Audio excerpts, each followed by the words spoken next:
প্রিয় দর্শক, আপনারা দেখতেছেন ফেনী টাং রোডের বর্তমান অবস্থা। এটা হচ্ছে ফেনী একদম মোড়, যে মেন টাং রোড, আমরা যেটা দোয়েল চত্বর হিসেবে চিনি। এইখানে আপনারা দেখতে পাচ্ছেন অনেক উদ্ধারকারী দল এখানে আসছে। বিদ্যানন্দন সহ দেশের নামকরা সুনামধন্য যে সেবামূলক প্রতিষ্ঠানগুলো আছে, তারা তাদের ত্রাণ কার্যক্রম চালাচ্ছে। আপনারা দেখতে পাচ্ছেন অনেক আত্মীয় স্বজন আসছে, ওনাদের পরিবারের খোঁজ পাচ্ছে না, ওই জন্য ওনাদের মাধ্যমে যদি কোনো ব্যবস্থা করা যায়, তাই বিভিন্ন সংগঠনের সাথে ওনারা কথা বলতেছেন।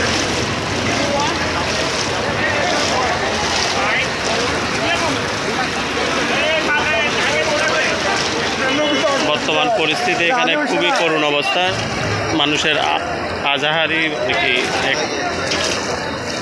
কান্নাকাটিতে এখানে অবস্থা খুবই ভয়াবহ।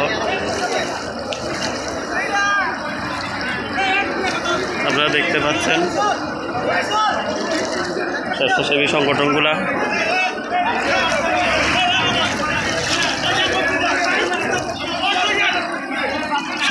সংগঠনগুলা ওনাদের সর্বোচ্চ চেষ্টা করতেছে যেন কোনো মানুষ যেন আর হতাহত হতে না হয়। আমরা কালকে রাতের 12টা থেকেই আমরা দেখতেছি ওনাদের অক্লান্ত পরিশ্রম। আপনারা দেখতেই পাচ্ছেন রাত থেকে অনেক স্পিড বোট, ছোট নৌযান আপনারা দেখতে পাচ্ছেন নামতেছে এখন নৌযান। অনেকগুলা নৌযান, হাজার নৌযান এখানে দেওয়া হয়েছে। আশা করি আমরা অনেক মানুষকে ওনারা হতাহত থেকে বাঁচাতে পারবে।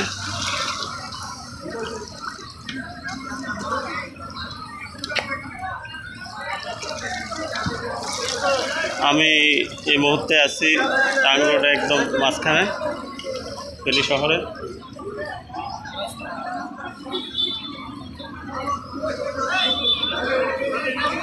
আপনারা দেখতে পাচ্ছেন অনেক লোকজন এখানে তাদের স্বজনদের খোঁজে, মা বাবার খোঁজে এখানে ভিড় করছেন, তাদেরকে উদ্ধার করার জন্য।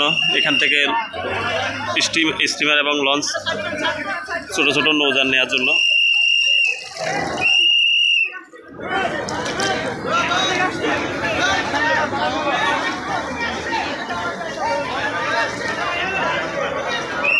আমরা আমাদের এই যাবৎকালে এরকম বন্যা আমরা ফেনীবাসী কখনো দেখি নাই।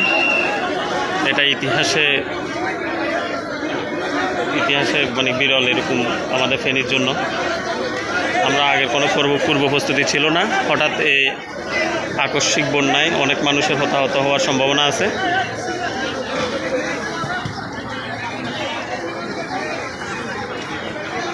আপনারা দেখতে পাচ্ছেন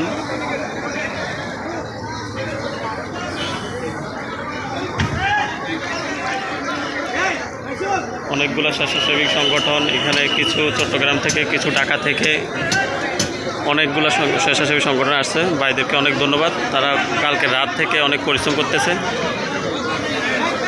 আমাদের জনপ্রিয় গায়ক তাসিফ খান, ওনাকেও দেখলাম আমরা কিছুক্ষণ আগে, উনিও কালকে রাত থেকে এখানে অবস্থান করতেছেন তার সংগঠন নিয়ে।